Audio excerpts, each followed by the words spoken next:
This is Lightning Power Lunch with Dave Mishkin and Greg Linnelli on Lightning Radio. Yeah, it's exciting. It's a great reward for hard work this group's put in, and now it's about trying to build our game here. We don't have many left, and it's really trying to build it for so that we're ready when the first playoff game comes. Definitely just a lot of excitement. Looking forward to it. The job's not done yet here. We still got some to go to try to get that home ice advantage, so we still got a little work to do. Bottom line is we had a 2-1 lead in the third period, and we couldn't hold it. And that's, we've clinched a playoff spot, which is all well and good, but you need to start, we have to close those games out. And, like last couple games, it's special teams been the difference. And, it's, we don't get one on the PP, but we're giving one up on the PK, and, again, that turned out to be some of the difference tonight. Yeah, we're going to get to that game for sure. It is Power Lunch on Lightning Radio. History was made yesterday. Pretty cool stuff to be covering the league at that time. Alex Ovechkin, congrats to him, breaking Wayne Gretzky's all-time career goals record. That is a feat that seemed inevitable over the last month, but I think before the season began, I think a lot of people still felt like that was something that was going to be tough to He was going to have a good year, and he's had a good year. He's had a great year. Eclipsed 40 goals, right? It's incredible, coming off the injury he had, and, incredible. So, Lightning, as we know, clinch a playoff spot. They are in the playoffs. Who they're going to play is still up for grabs. We've had a lot happen since we said so long on Friday. I talked to you over the weekend, but we finished our show on Friday, and Lightning clinched a playoff spot. Well, Ovi broke the record. There's a lot going on. Yeah. And Lightning lost a game in Buffalo, which we can get into that. We will. Ed Encina is going to be joining us. We are pre-taping this morning, as you can tell. I'm in my New York City hotel room. Look good, though, partner. Well, I have it angled in a way. New York City hotel rooms tend to be on the smaller side of things, even the nice hotels. So this is, I don't know, this is about a third of the room you're seeing behind me. That's what people are used to living in, by the way. Yeah, I know. They don't have a lot of space they're not Fat Albert, but they are Flat Stanley. Remember Flat Stanley's tall? I do. Yeah. So now, when you go to New York, do you get a chance, if you can, walk around, go for a run? I went for a run yesterday. So how was that? Yeah, so a little inside baseball. Yeah. We are at a hotel that we've not stayed at since the Lightning went to Stockholm in 2019. Okay. So when the Lightning went to Stockholm, they preceded that trip by playing the 3 New York-based teams. It was the Islanders, Devils, Rangers. It was in some order, but we finished with the Rangers, and we were staying at this hotel, and then we left from New York to go to Stockholm. And since then, we've stayed at other hotels. In fact, there is a hotel that opened fairly recently that's only a couple of blocks from Madison Square Garden. That was super convenient. And we've stayed there, including when the Lightning played them in the playoffs in 2022.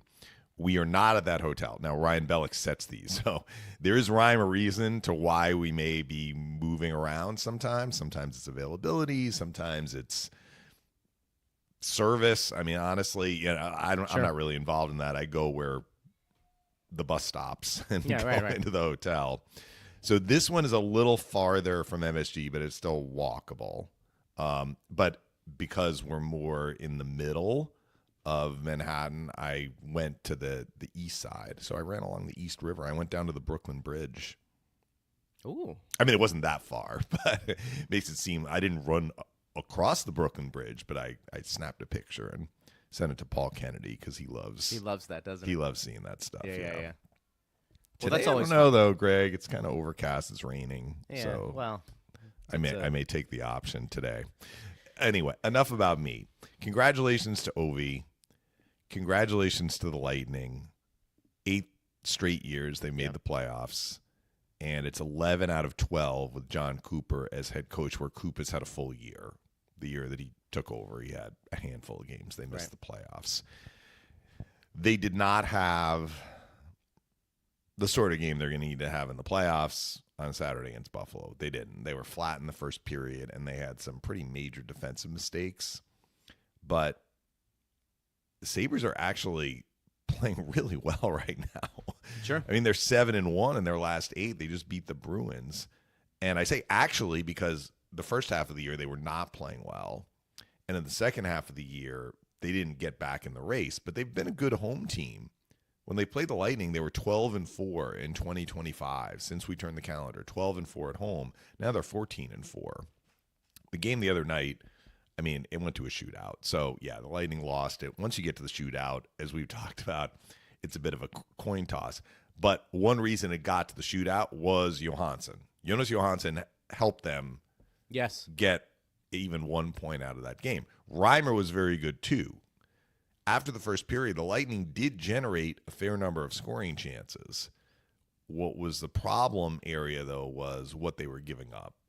And I know I sound like a broken record, Greg, because I keep talking about this, but it's kind of what Coop has been hammering home, too. This is why he wasn't too upset with the Ottawa game. They got goalied a little bit, but they didn't give up much. They gave up way more on Saturday. And just think about the chances the Sabres had late third, where Hedman tries to go D to D and Peterka steals it. Johansson has to make a point-blank save. They give up the middle of the ice to Jack Quinn literally with like a minute to go in a 2-2 game. That is not going to fly in the playoffs. So, again, you look at their body of work this year, we've not seen that happen a lot. Sabres are a very dynamic offensive team, and the Lightning were a little bit off defensively on Saturday. Goalie bailed them out. But I think that for the Lightning, you know, they want to make sure that those sorts of things are not happening when the playoffs begin. But to me, it was a little bit of a one-off or maybe a one of a two-off because they see the Sabres again during the homestand. And the Sabres can make this happen. They scored 5 against the Bruins yesterday. They've been scoring a lot of goals. They're scoring a lot of goals because they attack and they are able to make plays. And they have skilled guys who have gotten open. And they're facing teams that are honestly probably not defending as well as they might if the Sabres were higher in the standings. That's just the reality. The situation, and the Sabres maybe are playing this well. I'm not going to psychoanalyze them, but there's nothing at stake, right? Let's see if they can do this next year when the games matter a lot more. I think that's the part that's hard to take Buffalo seriously in what they're doing now. I mean, for the reasons you and I discussed before, is a little different to play well when the stakes aren't at the highest. And look, we can sit here and say, partner, and I would agree with this to an extent. Look, you're playing for jobs, and okay, so that's a personal thing. You want to play well to make sure you're on an NHL roster next year. Fine, I get that. I think a lot of these guys, though, are going to be on the Sabres next year. I mean, Jack Quinn's going to be on the Sabres. Zach Benson's going to be on the Sabres. Peterka is going to be on the Sabres. For sure. Tage Thompson had a hat trick against the Bruins. So, I mean, he could match his high from a couple of years ago in goals at 47. Yeah. Now, look, you could always these guys are going to be with them, but, like, what are they going to do when the pressure is on? Or if not pressure, the games these are meaningless games for the Sabres. I think that's it. I mean, look, you could say any game's not meaningless in the NHL. There's always purpose. But for the sake of our conversation right here, partner, there is a difference in terms of what Buffalo is doing compared to what Montreal is doing at this point. Oh, yeah. And right? I mean, there is a difference. We didn't even talk about them, and we can get into tonight's game. This is now, it's not do or die for the Rangers, but they have to get points to keep pace with Montreal. Correct. And the Lightning should feel that energy, that heat coming from the Rangers tonight, you would think, in theory, because their season is on the line. I mean, Montreal has won 5 in a row. I am so impressed. Wow. Because I know I said this, Greg. Yeah. They looked, hard to say they were dead in the water when we still had 2 months left in the regular season. But when the Lightning beat them on Super Bowl Sunday, heading into the Four Nations, they had a tough patch in terms of their record, but the quality of their play had dropped precipitously from when they went on their run in late December. They beat the Lightning on the road. They went and they beat Colorado. They beat Vegas. You know, they beat Florida before they beat the Lightning, all on the road. They got themselves into the mix, And then, like, in the middle of January into February, they dropped off, and their Right. play was poor. And you're like, there are other teams that are ahead of them, and they have just come storming back after the Four Nations. And, we talked to Scott Laughlin about it, and he credits Suzuki and he credits Lane Hudson. I saw a stat. I couldn't believe this. I had to read it twice, and we will get to Ed Encina, who had a story on Isaac Howard. So we're going to ask Ed about that. And he's been on the road with the Lightning for a portion of the trip. So he has some stuff going on that he has observed. Right. So we'd like to get his perspective. Check this out, Greg. Let me find the stat. This is from the NHL Morning Skate. Lane Hudson factored on the game-winning goal to help the Canadiens open a 5-point lead for the East's second wildcard seat. So the Rangers are 5 points back. Hudson matched Chris Chelios for the fourth highest single-season assist total by a Canadiens defenseman. Fourth highest single-season assist total, not just rookies. Any defenseman. In the history of the Montreal Canadiens, he has 58. And because he had 2 assists the previous year, but it counts in his career as a rookie, he tied Brian Leetch and Larry Murphy with 60 assists for the most career helpers by a rookie blue liner in NHL history. In the history of the NHL, there has not been another defenseman to record more than 60 assists. Now, he had 2 in 23-24, but it doesn't take away from what he has been able to do this year. And I don't know, I think he's probably going to have another assist before the season ends. He's going to have that record all by himself in the history of the NHL. Incredible. You think about the great offensive defensemen that have come through here. Yeah. And, I mean, that's amazing. So it sounds like it's a lot of Suzuki and Hudson, but the Canadiens are just winning clutch games, coming from behind. The key will be winning in overtime. Can they do that? Does that carry over? This is going to be a great example of will that carry into the playoffs? And they need to finish the job here. That's they can't let their foot off the gas. That is 100% true. So, getting back to the Rangers game, and I know we're touching on Buffalo, just put a bow on them real quick. I mean, we can recap the game if you want to a degree, but there is something to be said for, okay, do they think they have their core in place? If not, and they keep having these issues, these collapses, meaningless regular seasons, those players that you mentioned, while I don't think you're moving all of them, do they shake things up? Is that a roster where you've got to do something to change things because what you've been doing recently, or a long time, has not worked? And there's no reason why in a parity-driven league you should be this bad for this long. You just shouldn't. They're giving up too many goals over the course of the year. They've been better defensively recently, to the extent they're still giving up probably a few too many goals. They're outscoring those problems. But they have 2, we'll call them, prospect. They're not prospects. Luukkonen's not a prospect anymore. But he would be considered a goalie of the future. And then Devin Levi is in the minors. And remember, he joined the Sabres with much acclaim, right, when they acquired him from the Panthers. But the guy that's been winning for them is James Reimer. That is, I do not see James Reimer as the long-time solution for the Sabres. So if for the Sabres to crack the nut, they need to get better defensively. And to the extent that they need to get better defensively, they are turning to neither Luukkonen nor Levi, who's in the minors, and they're going to a guy who's had a long NHL career, but is not going to be the guy to lead them out of the wilderness. That is still going to be something they need to figure out. Either Luukkonen needs to play better, and I'm not saying he's not playing well. I'm just looking at who's playing in the net right now for Buffalo, right? Like, Luukkonen was the guy, and then finally Lindy Ruff was like, Reimer, go in there, and they start winning. Luukkonen can't get back in the net. So if it's not him, is it Levi? Levi was supposed to be in the NHL. Didn't work out, right? So now he's in the minors trying to get his game together.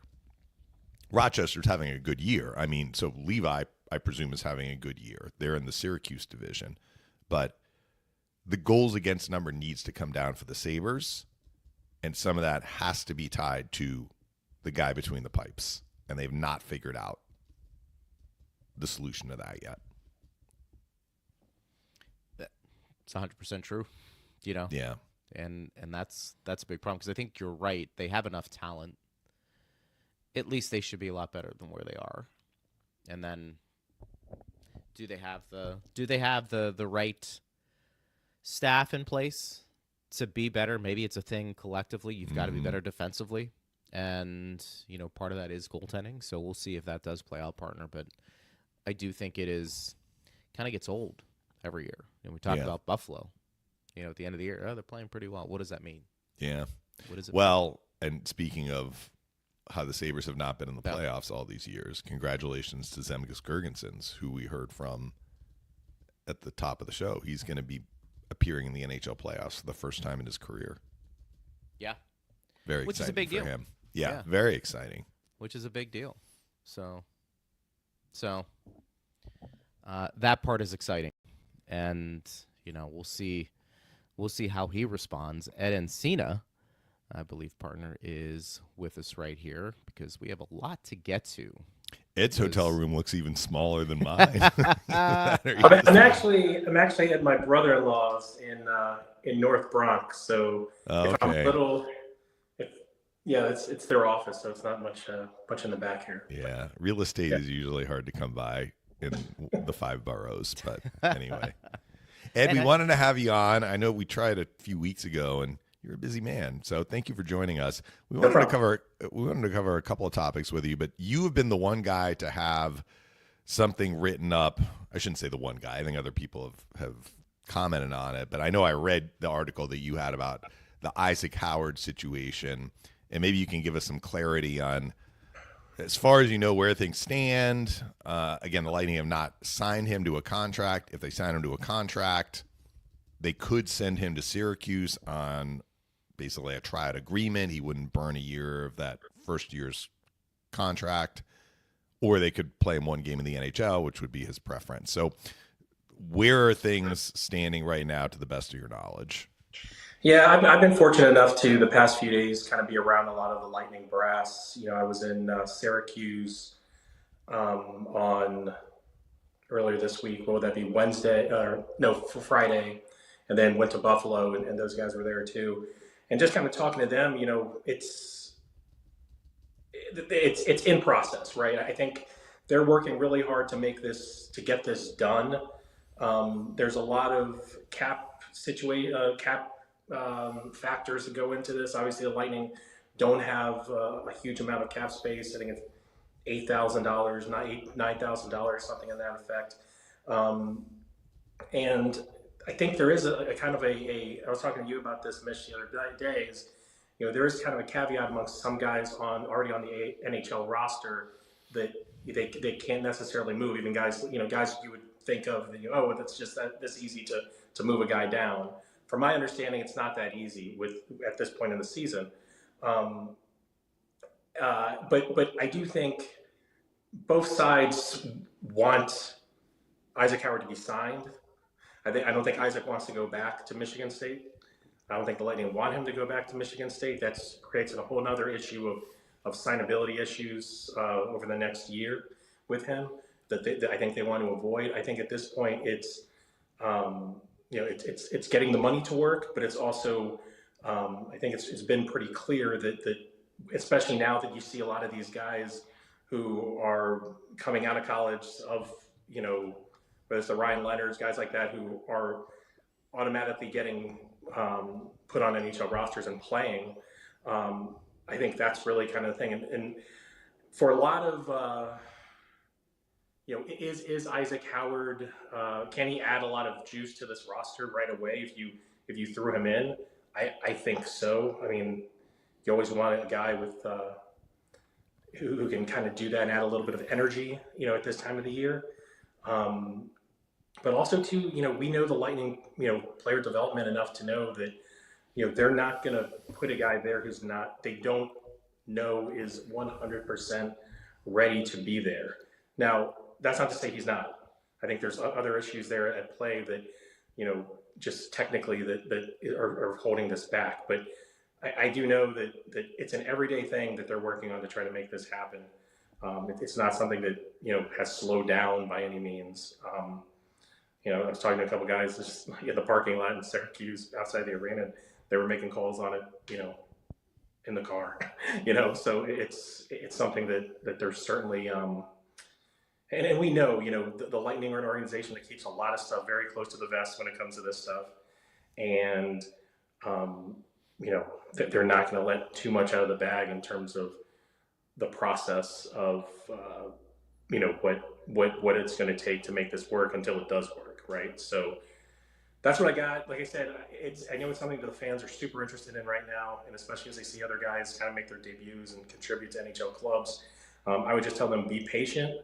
I do think, like you said, the ATO situation is one where, they've got a ton of guys down there in Syracuse right now who, I think 6 guys who have signed to ATOs who are basically black aces. I don't think Isaac Howard would fit in that mix if he got sent down there. I think he'd play, because they want him to. But, you've got a bunch of college guys who are out there signed on ATOs. The ATO is a situation where, there's a couple guys who are,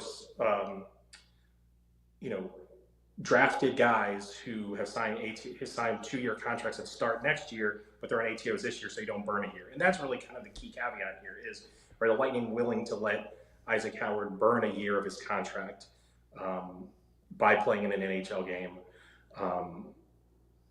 to sign him? I think that's really the biggest question outside of the cap space kind of issue, which as we know, if there's a way to maneuver around that, the Lightning will find a way to maneuver around that. So, Ed, let's go a step further. Let's say he does sign. One, what type of player do we think he will be? I've heard top 9. I've heard top 6. Either way, talented forward. And to that point, if that is the case, I think you have to play guys where they're slotted. I don't think it makes sense to have him on a 4th line if he is up here.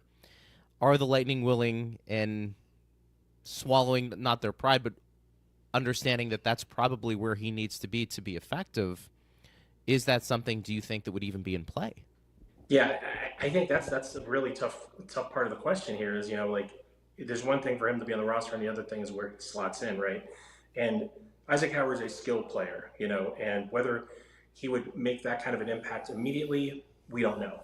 But from everything he's done at Michigan State and everything that we've seen from him from, the U.S. developmental program to, like I said, to his college years, is that he is a dynamic player who can skate, who has a tremendous skill, who can find his areas around the net and score. And, but yeah, do you want to be wasting, or, you've worked this hard at the NHL club to create this kind of, what you kind of see as the structure of what these lines should look like. And I know these change on a little bit, but for what we've seen, it's pretty much the same structure for the most part. And then how do you fit him into that? We've seen guys who've, I'm not trying to compare, but, we've seen guys who they've tried to bring up like an Alex Barboulay and try to put him on a 4th line. And that's just not where he fits on an NHL roster. I do think that Isaac Howard would have to fit in a middle 6 kind of role. You got guys like Berkstrand and Gord to fit in those kind of middle 6 roles. And so where does he fit? And obviously, the transition to the college game, as dynamic as you are, to the NHL game it's a big boot. It's a big jump, right? And there's a lot in between there. The thing that I think of is, a couple of years ago when Matthew Nyes went right from the Final Four to game 1 of the first round series, game 2 of the first round series with Toronto, and there's a lot of hype that builds around it, but then you have to be realistic about what that player is doing and where he might fit in and where he can best contribute to the team with the player development in mind. And that's one thing. I spent a couple of days in Syracuse this week, and it is amazing how much. Just how good the Lightning are. Like, it's really hard we hear all the stories, but it's just so amazing to see firsthand how good they are in player development and just how they really leave no stone unturned. And, everything is, there's just a great synergy between what they do in Syracuse and with the NHL club, but also just even down to like the way the gym looks, the way the meeting room looks, and stuff like that. And if you guys have been to Syracuse, it's a really old building, and it's one of those buildings that you can't really do much of. It's actually a historical site, so you can't expand it or anything like that. You've got to do what they do, and they've done a great job there. But like I said, to be honest, I think Isaac Howard would benefit from experiencing that at least just for a little bit. And let's face it, like even Nikita Kucherov had to play a few games in the AHL, and yes, he showed by very quickly that he was beyond that level. But I think that is a part of the process there that they feel is really important as an organization. So I know I standard off there a little bit from your question there, but no, it's actually a good segue to my next question, because you were in Syracuse on Friday. Syracuse played Toronto, beat Toronto. Syracuse has been on a nice little run here to crunch at points this year. It might look like they could miss the playoffs. They're in a little bit more of a stable standings position right now because they've been on a little bit of a run that has coincided with Connor Geekie being there. And I know Connor had a couple of goals in the game that you were at on Friday. What was your assessment of kind of how he looked? Obviously, he had a good game, but in terms of, what you heard from talking to people about how his stint in the AHL has gone. Well, first off, I think there's two things I noticed there, and one was from a technical standpoint. I think he's already become a better skater. I know that he's worked a lot with the coaches, the skating coaches there, and they've come in and worked with him a lot. And I think that's very noticeable. And then, kind of intertwine that with the fact that at the AHL level, he's creating a lot of space for himself to score those goals. And a lot of them have been on the power play. But I think that he's just his confidence level is really growing with every game up there. But I do think that, again, when for him, he had to kind of get over the disappointment of going back down. I think he knew that he was struggling. I think he was struggling physically, mentally. He kind of hit a mid-season wall there, but still, you've got to kind of get to the point where you realize where you are and you realize what the goal is to kind of improve to get back. And the way he's been playing, and on both sides of the puck too. I think his defensive game's really taken a step up. And one thing that I'm actually working on is actually how he's playing on a line with Connor Sheary and Jack Finley. And when you mention a guy like Sheary, who has kind of been a little bit forgotten here because he's been down in Syracuse for most of the year, I would say. But I think that synergy, having a guy who's been there and has kind of embraced that kind of role, which I think it took a little bit for Sheary to do, and kind of be a mentor, be a guy who's like, okay, listen, like, this is kind of how you do it. This is how you get back up there. I think they worked really well together. And again, I think Jack Finley got hurt the other night, but I don't know what his day-to-day status is. But Jack Finley's also been a guy who's played really well down there too. So there's a lot of and again, all these guys, it benefits them all to kind of experience that chase for the playoffs. And every game has been important down there. It's almost like that notion of the playoffs already beginning, and that's certainly the case down there for those guys. But with Geekie, like, I was like, after you talk to a guy, I was like, all right, see you soon. And he's like, I hope, but I think he knows that, like, I don't know if we see him, whenever at some point this year, but he's certainly playing well and playing with confidence. I think that's something that he kind of struggled with when he got sent down, was just the confidence. He's not, and also too, just because you make the team and then all of a sudden you're trying to play with certain guys, you end up deferring. And I think now he's gotten that confidence where he's shooting, and I think that's a big part for Connor Geekie. I think this is actually an interesting question because we have talked about the Lightning not necessarily always having first-round draft picks, Ed, and trading the future to win now. But I'm wondering, have we seen a trio of young players this hyped and this promising than Howard, Crozier, and who am I missing here? I'm having Geekie. Yeah. Geekie. 3 players that for a Lightning team and organization that has traded away a ton of assets, that's pretty impressive, and you could probably stock them up with any era of prospects the Lightning have had over the last decade and say, yeah, it's pretty good. It's pretty incredible. No, you're right. And you can tell, I mean, like Max Crozier is, I mean, you can see him down there and you can see he's an NHL defenseman, you know, I mean, like the way he plays and the way he skates, the way, you know, he's just so fluid, you know, and maybe that goes a little bit unnoticed when he's at the NHL level, but like, you know, he's an, he, like the way from what I saw of him the other night, like, he's an NHL defenseman. You know, Mish, when Coop always talks about your defenseman, you want them to be quiet. You know, like he plays a quiet game, but when you see him at that level, it's very loud because of just how well how just solid he is. And no, you're right, Greg. I think that, you know, and I've only been on this beat for like 5 years, but in my time here, I can certainly say that there hasn't been a group that's been that exciting. And I think it even goes down to even guys like Dylan Duke, you know, and guys like that who like we've seen, and I think. Dylan Duke, they love him, you know, and it's a certain way he plays, you know, he's just, you know, I was talking to Joel Bouchard about him, and, you know, basically this team, the team down in Syracuse, they dealt with a lot of injuries really early. They've actually dealt with a lot of injuries throughout the season, and it's actually allowed a lot of those younger guys, or maybe not so experienced guys, to really step up.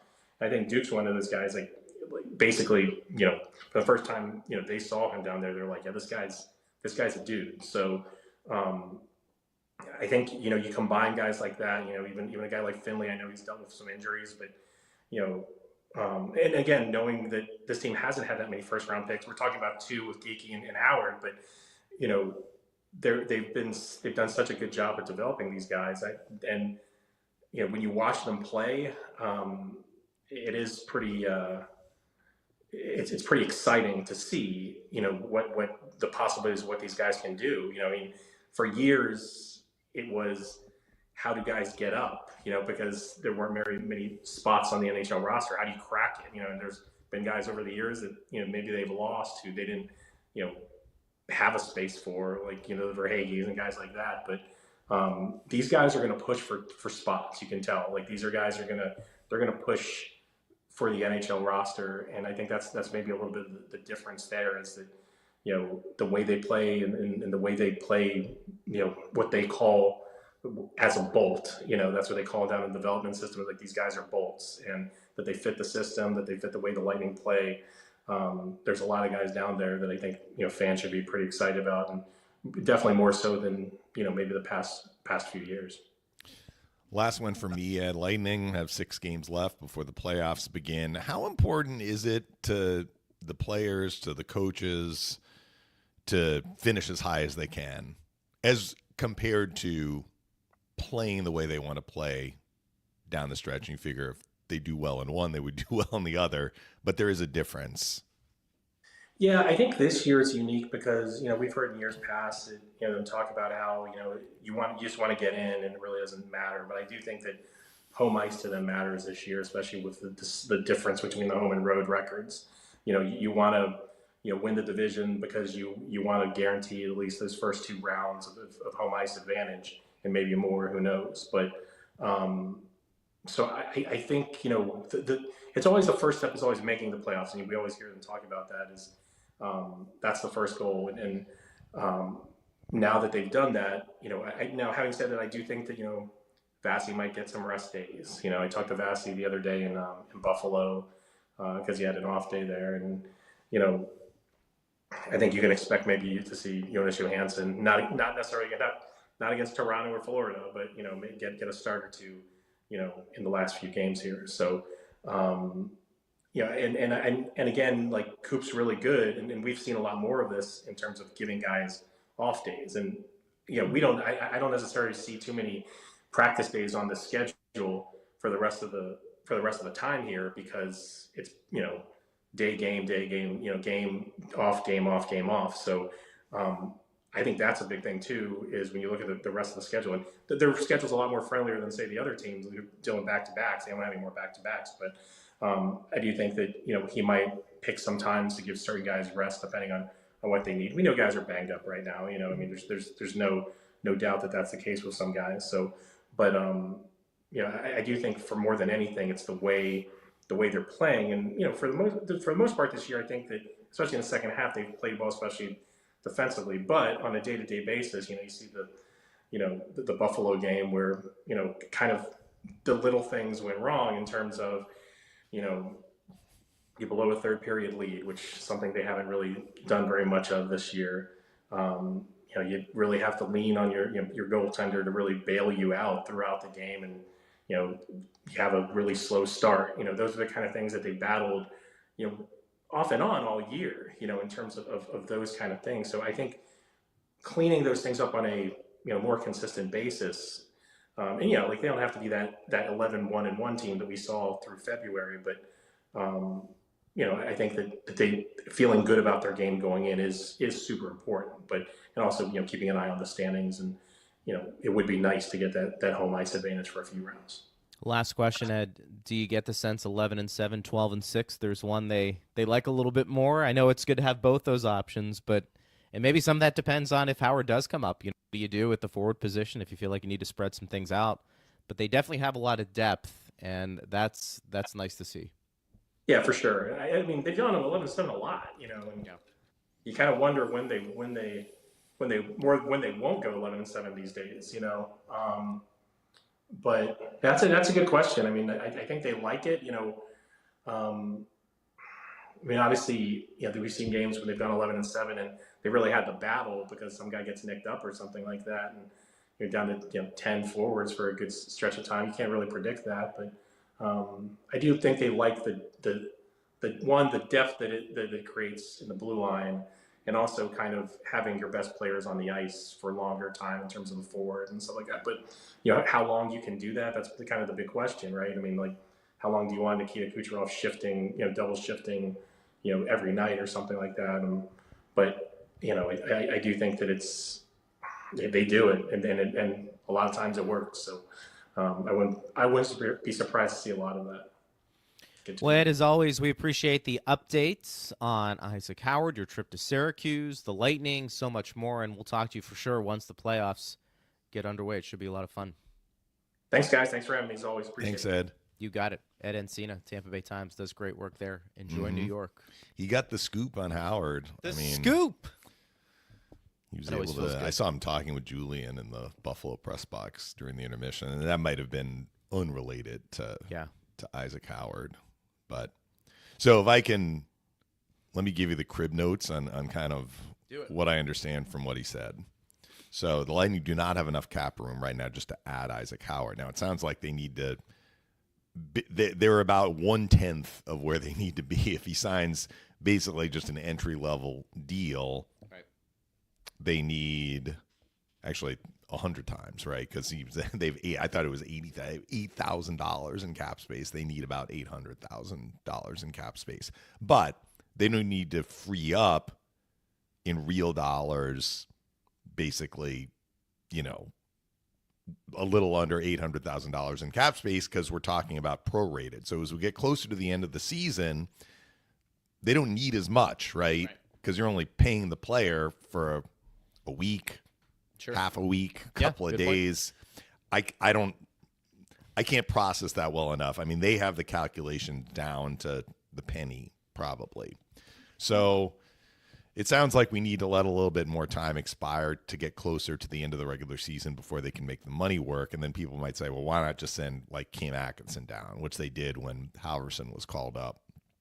And I didn't know that this was a thing, but according to Ed, it sounds like if you send a player down this late, you may make that player ineligible to join you for the playoffs. That's kind of what it sounded like he was saying. So obviously the Lightning don't want to do that. They want the players on their team to be eligible to play in the playoffs. So that's why it's this.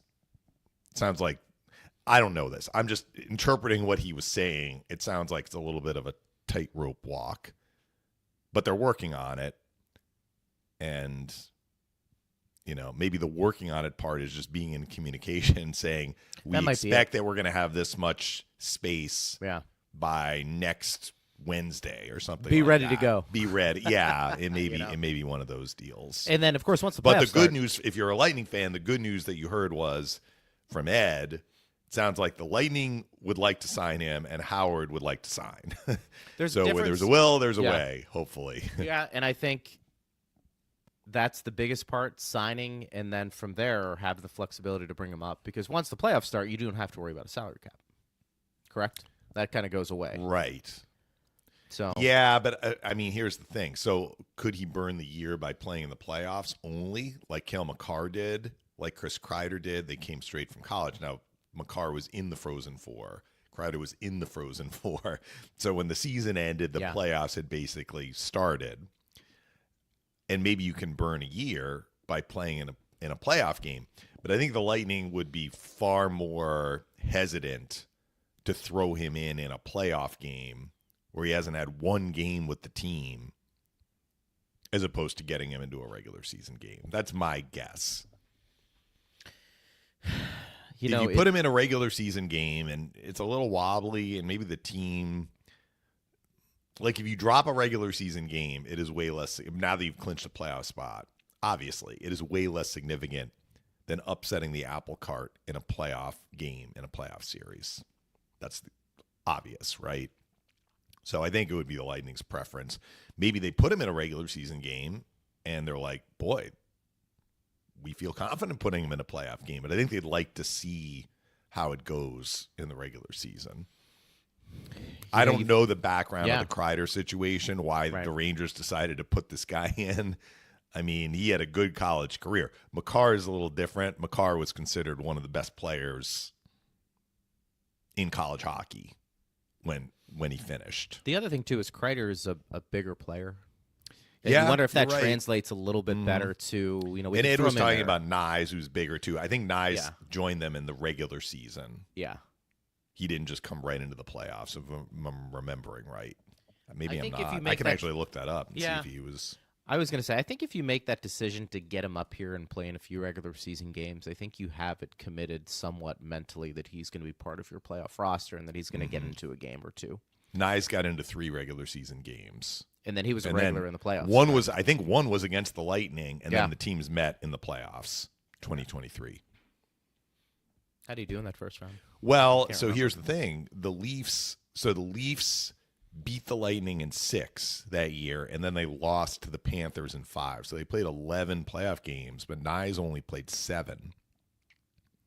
So it's possible he got hurt, but maybe they held him out of some games. I seem to remember he played in every one of the games against the Lightning. And then what was his regular season stats the following year? So he basically Good. he gets Yeah. I was going to say so that kind of maybe So I catapulted mean, him. so he's elevated. So he had 15 Yes. goals his rookie year in 80 games, and then he had 26 this year. Yeah. So from He's that a top perspective- 6. I mean, he's a top 6. Yeah. He plays in their power. He's a very, very good player. he But a- to your point, he's listed here 6'3", 227. Yeah, Howard's not 6 foot. I don't even think he's 6 feet. Right? I mean, I think he's Yeah, Nyes is a big man Big boy. who is thick Yeah. and can skate. So I feel like The physical Body issue type is a wasn't little- yeah. an issue. yeah, for sure. So I don't know- know what Kreider's. I mean, Kreider is not as thick as Nyes, but Kreider Yeah, is a but he's bigger a big player. But I boy. don't know how he looked at age 22 or whatever for sure. back in 2012. That's Anyway, interesting. we'll see how that plays out. Good news for Syracuse. They actually swept a home-and-home with Toronto. I think at last check, they're in 3rd place. So remember, we were talking like the top 5 get in, and Syracuse is basically in 5th for much of the second half of the year with the 6th place team Belleville kind of lurking. Right. But they started the week by beating Belleville in a head-to-head, which helped them. That was like a 4-point game, and then they swept Toronto. So I think they're down to maybe 6 games left too. So the sand is starting to run out of the hourglass for the teams to catch Syracuse, or at least the one team they would have to get caught by 3 teams, basically. Yeah. To miss the playoffs. The AHL has, Steve just said 6 games left. You mean for Syracuse? Yeah, magic number is 6. So if they win 3 of their final 6, they will clinch. Now the AHL has adopted. It's a way different format. Everybody When makes I the was playoffs there. in the AHL, right? And no. AHL has expanded since I was there. And in fairness, when I was in the AHL, we had different playoff formats. I'll tell you about one that was just crazy, and Little you can nuts. tell me what you think about it. I remember the one year. So in a division, the top 5 get in. 4 plays 5 in a best of 3. The winner of that series plays the 1 seed. 2 plays 3 in a best of 5. Syracuse has been in that 2-3 matchup the last several years. And the 1 seed, Jared was actually saying this, sometimes the 1 seed is hurt by time off because they don't play for a little bit. That's right. They have to wait for that 2-3 matchup to finish. And sometimes the 2-3 matchup takes a little while based on ice availability.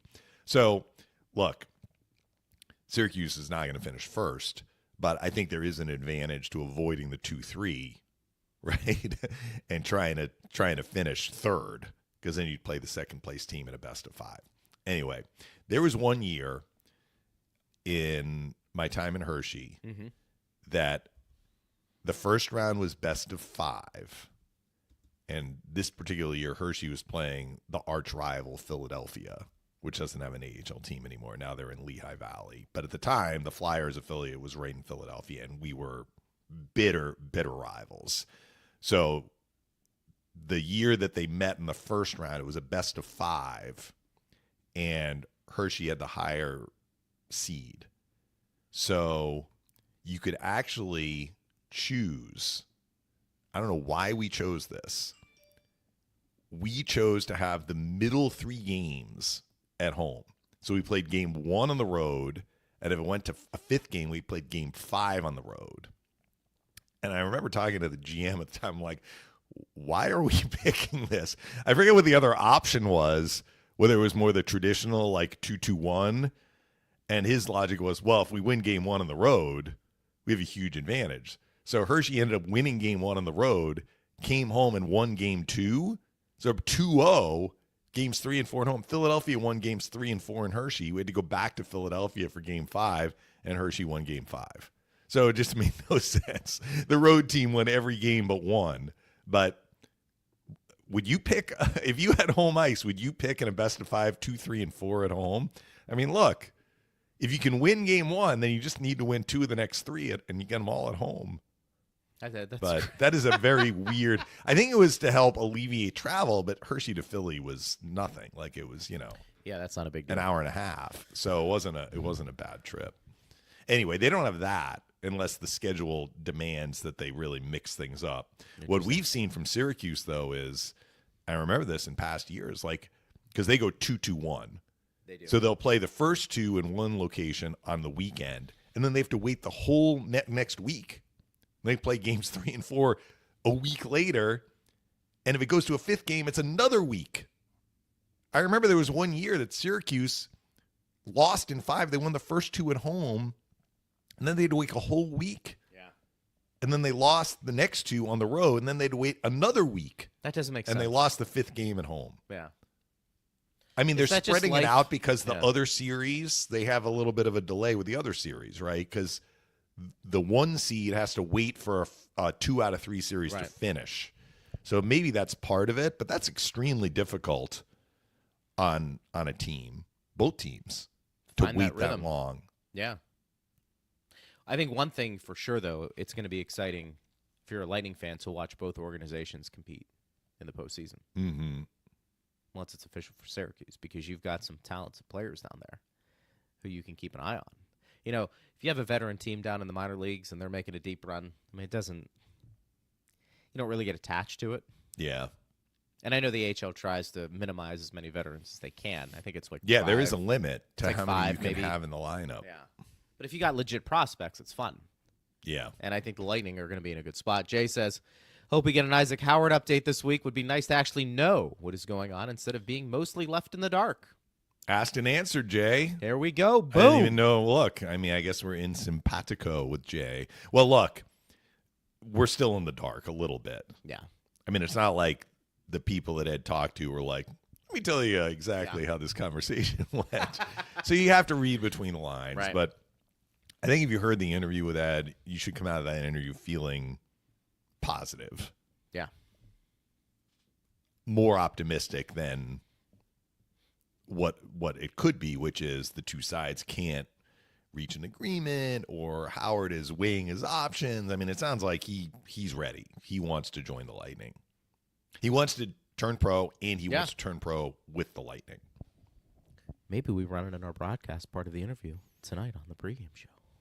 That's your Isaac department, Howard man. Watch. Go for it. Isaac Howard Watch. Mm-hmm. I mean, who's getting more?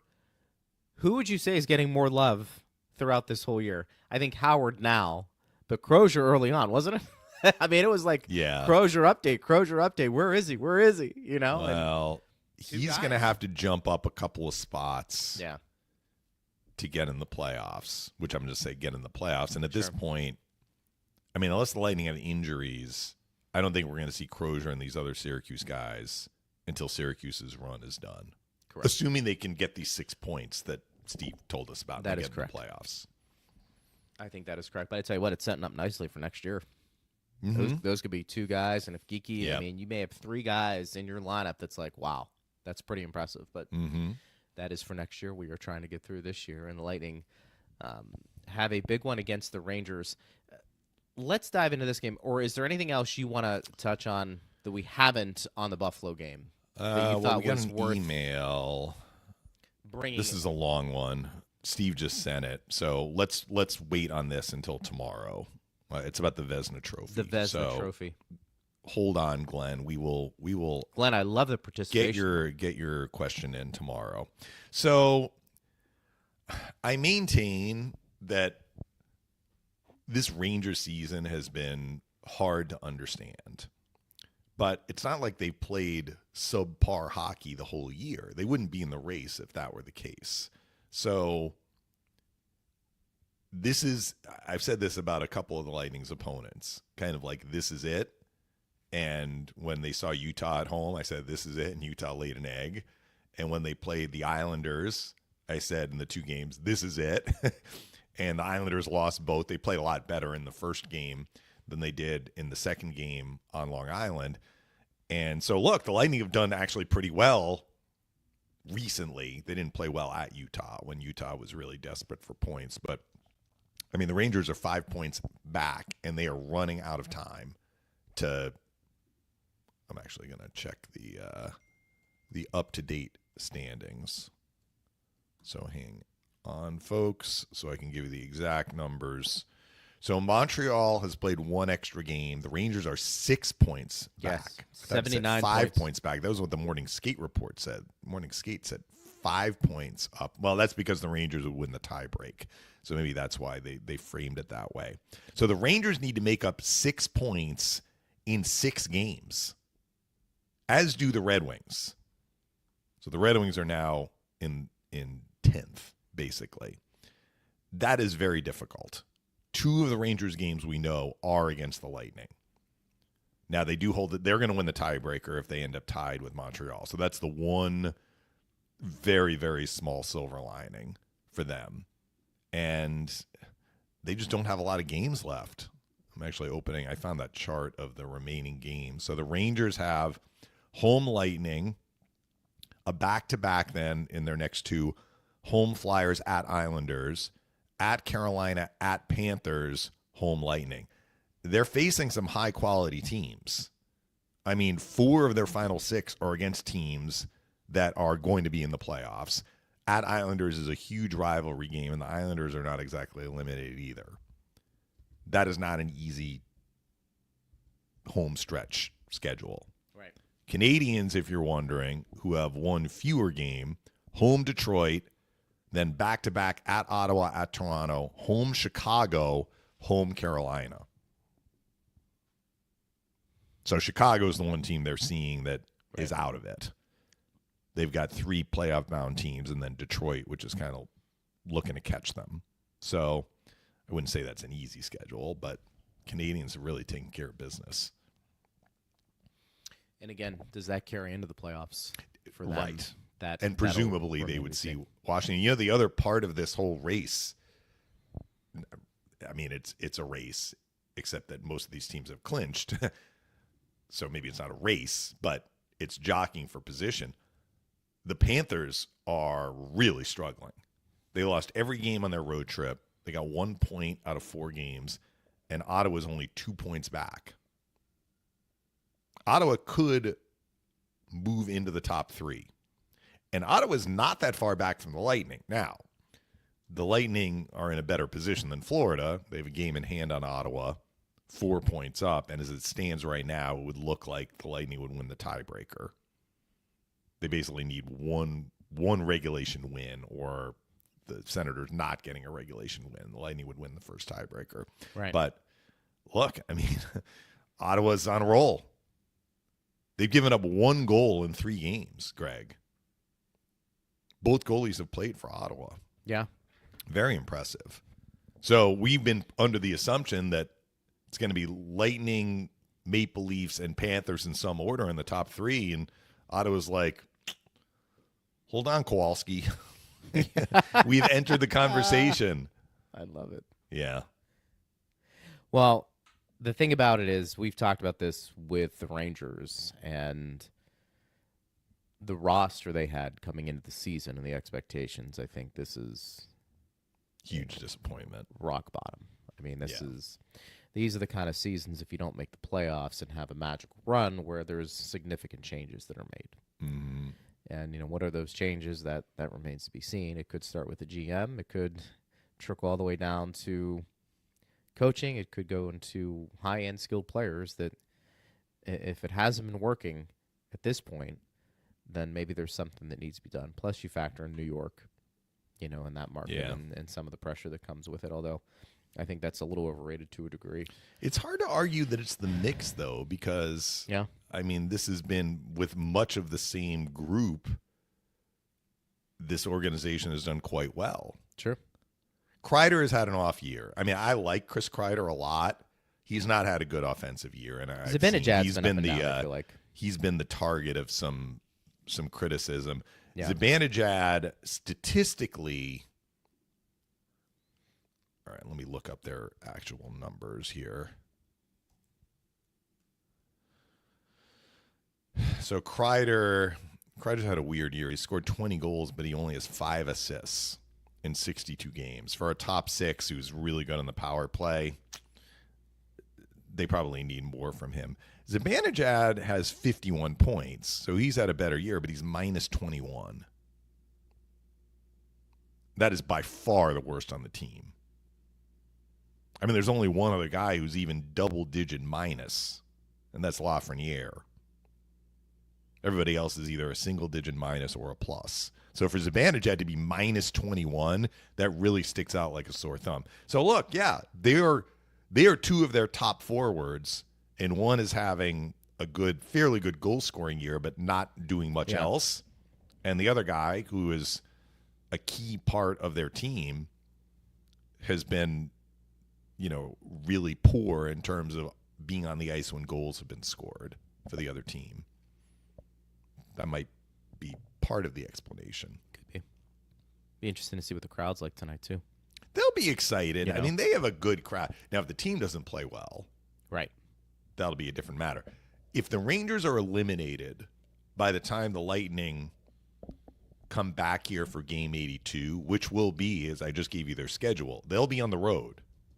So they play the Lightning, they play the Flyers, and then they have the back-to-back. So they're at Islanders, and they're on the road. I forget. I know they play at Carolina, at Florida. I think that's what it was. So they're going to be away for a little bit. If they get eliminated while on the road and they come home for that final game eliminated, that will be a crowd that will be pretty disgusted, I think. They don't accept losing. No, they don't. Especially when the expectations were as high as pretty high. They were for this team. For sure. So we'll have But that game. I do expect that the Lightning are going to be seeing a desperate opponent that is going to treat this like a playoff game. You would think. So for the Lightning, no more open chances down the middle of the ice like we saw against Buffalo. See if they can do better in that regard. For sure. And they still have a lot of skilled players, so they can hurt you. That's a 7 o'clock game, 6:30 is pregame. I will speak to you closer to the puck-dropping partner from Madison Square Garden, and then we'll be back at it again tomorrow, recapping what we saw and see where the league stands. Yeah. After exciting times. It is the best time. Mm-hmm. It is the best time. So we appreciate Ed Encina hopping on, and that's always fun to get an update on where he sees things, particularly Isaac Howard, and then Steve Versnick, our producer, and everybody who listened. Partner, great job. As always, I will talk to you tonight. Talk to you tonight. And then tomorrow in this setting, I'm Greg Linnelli. You've been listening to Power Lunch right here on Lightning Radio.